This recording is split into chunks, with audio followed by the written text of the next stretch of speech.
ہے اور ہمارے ساتھ اس وقت موجود ہیں صحافی نعمان بھٹو صاحب. تو وہ نعمان بھٹو صاحب سے پوچھتے ہیں کہ وہ اس احتجاج کے بارے میں کیا کہتے ہیں اور ملک میں جو حالیہ معاشی بحران اور مہنگائی کے حوالے سے ان سے پوچھتے ہیں کہ وہ اس بارے میں کیا کہتے ہیں. السلام علیکم.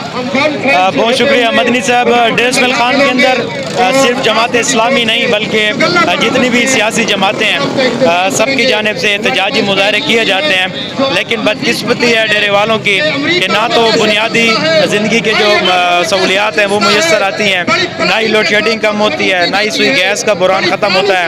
اوپر سے مہنگائی کے حوالے سے اب دیکھیں کہ اب لوگ جو ہے وہ اس چیز پر سوالات اٹھاتے ہیں کہ جب الیکشن کا شور و غوغا ہوتا ہے، آپ پچھلا الیکشن تحصیل میئر کا دیکھ لیں، اس کے ساتھ پچھلا جو الیکشن ہے اس کی جب مہم ہوتی ہے، الیکشن کمپین ہوتی ہے، اس وقت لوگوں کو مہنگائی بھی یاد آ جاتی ہے. ادروائز ڈیر اسماعیل خان کے جو لوگوں کے حقوق ہے